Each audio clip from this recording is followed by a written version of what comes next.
Dude, the last Welcome episode. back. No. The last episode I watched, you were like, "Ow, I really gotta do the opening, but I don't know if I want to do it." John's like, "Well, I can do the opening." You're like, "No, but we gotta do it this way." And he's like, "But I can still do the opening, right?" Yeah. Just gonna start having other people do the opening. Cool. Yeah. Quick, somebody open my blog. Have you logged? Welcome back to the Zero Hype blog with your host, Zero Hype, Guy Smith. Nobody else even needs to try. Nobody's getting any better than that.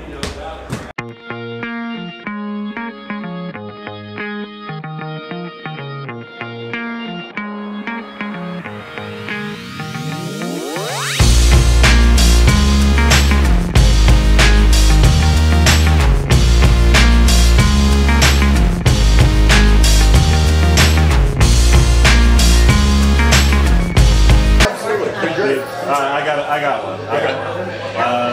What was 2001? 2002?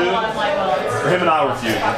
And back then he was like the badass. Like he did street fights, hardcore matches and stuff. He was like the tough one.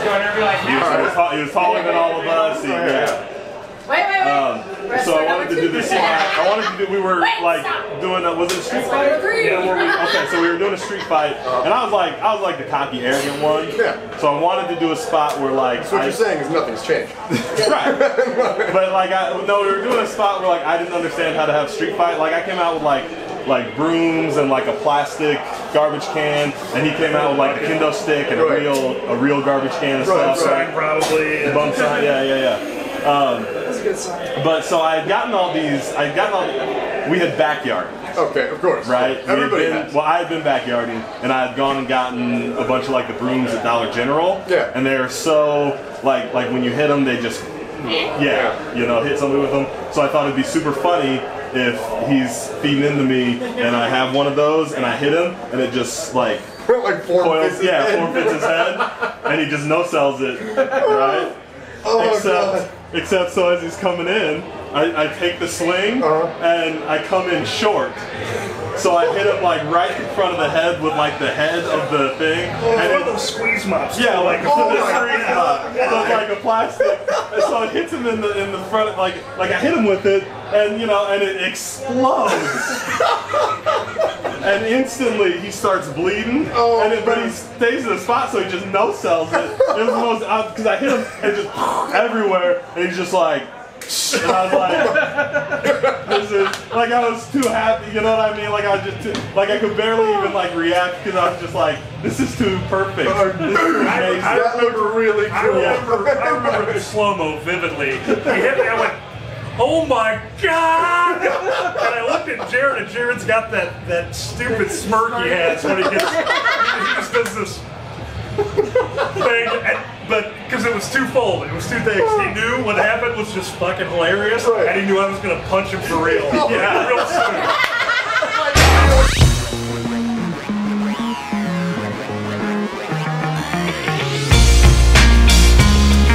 I'm dropping some knowledge on these fools. Yes. Wrestler knowledge. Brian, what'd you say? I was like, I don't think anybody's going to have the Austin appeal ever again. Never going to have the Austin appeal ever again. Okay, describe the Austin appeal. What do you mean? It's like just the huge draw and the workability. Like, I mean, Austin was the entire package. Like, obviously, he went to more of a brawling style when he made it. But, like, you could get technical and get down with Steve Austin, and he could, toe-to-toe go with just about anybody else. A lot of that was injury, though. Like, he didn't do that brawl thing prior to August of '97. Like he still, I mean, he did that, but those matches with Brett. Oh fuck, I mean, dude, come on, no, great. Absolutely amazing. The thing with Austin that's going to be, I think, probably impossible to replicate is the time and place. Yes. That character hit at a perfect time and place. Like, yeah, he probably knew what he was doing, but he also got a little lucky, right? Yeah. So it's going to have to be a serendipitous type of wrestling was deal. so bubblegum, though. It was. That, it was never seen before. Yeah, and he knew that. ECW knew that. But, once he was given the opportunity to take that, they saw, okay, this is the direction we need to go. But it took a lot for them to give him that opportunity, Well, and that's So that's the thing there is, like, you guys are talking about how Austin made himself a star, right? So Austin was a mid-range guy, and they probably really only planned for him to be a mid-range, middle-of-the-card guy, and he decided he was going to be bigger than that. Yeah, he found his niche, he found his program, and he just started doing more. He found it, right? Yeah. And then he became the biggest superstar, arguably, in the history of the business. Right. Oh, yeah. Somebody is going to do that again. Somebody is going to figure out how to. So right now it's real difficult because the system is so micromanaged and it's so rigid. Promos are predetermined. I mean, they're just right. reciting. You know, you don't like nobody. It's difficult for somebody to jump up because with Austin, he just started doing his own thing and it became the hottest thing. Yeah, so right now you cannot do your own thing. So that's probably the reason it's hard to see. Yeah. Because you don't know what that's going to be. Like Austin did that Austin 316 promo and it was like, oh, this is we've never seen this before. I honestly thought CM Punk might have been there. Yeah. Like when he started CM doing Punk the was pipe close. bombs, I really thought that. I mean, at that time, I was like, okay, we're going to see it again. Here it comes. CM Punk was close, and then it fizzled out. And I think maybe that might be the thing that captures it. Somebody's going to go over the top. This is real. You're seeing real because you see anymore like the stuff that gets the most popular, the most views, everything like that. That thing that Lashley and Strowman did, where they went through the set, okay, right, completely planned, but it looked real, like it was handled differently. Stuff on SmackDown or a Raw this week where Lesnar beat up Mysterio and Dominic, like that was you didn't visceral, see it coming, and it felt real because Lesnar does things that look real, and he was beating the crap out of Like Lesnar doesn't do anything that doesn't look like a UFC fight anymore. Yeah. So I mean, honestly, he used to work all different styles to a certain degree, but now it's all. Well, so he made his name in UFC, and he's sticking to that niche. Mm-hmm. Here's the other thing I think you guys are kind of like. The next Austin won't be like Austin, right? You know what I mean? Like we think about, a lot of people think like, oh, there'll never be another Austin, and they're right because there'll never be another Austin. But like somebody is going to come along who is that big of a star and who's able to connect and who is able to work in the way this program is. That moment. Yeah, and capture his moment. And There's always going to be one. By we don't know what that is. Yeah. No, I mean you don't know where it's coming from and we either. won't see it coming, and that's what's awesome about it, right? Like so. But I'm dying to see that. Yeah. Right. Well, I watched avidly then. I wasn't clamoring for Austin, and then as soon as he did it, I was like, oh yeah. This is my guy. This is what I was waiting for. Yeah, this is what I was waiting for.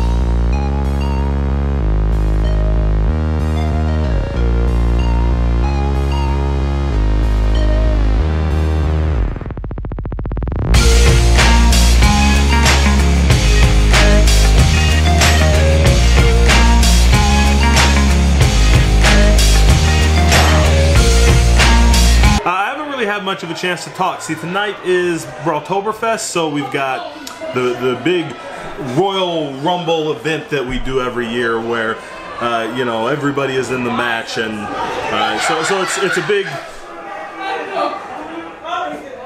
it's a big group battle where everybody comes in. There's 90-second intervals, and every 90 seconds another person enters the match. Royal Rumbles, Battle Royals, usually you can just send them out there and they'll be plenty entertaining on their own because it's chaos the whole time. Everybody is out there with different guys fighting, getting to fight, and guys who you never see have a match. All of a sudden they get in there and mix it up. We always try to go to that next level and build in some surprises and some interesting kind of twists out there. I think tonight will be especially good. We've got a good twist tonight, so I'm excited to see how that plays out. You know, actually, normally I hate battle royals. Sometimes they can be dangerous. I think they're boring to work because you're just kind of out there punching around. I know fans love them because there's always something to look at, something going on over here, and then these guys fighting over there, and then oh my gosh, he's almost getting thrown out back there. Always something going on, so they're exciting for fans. For me, it's kind of boring. It's not my favorite thing to do in a match.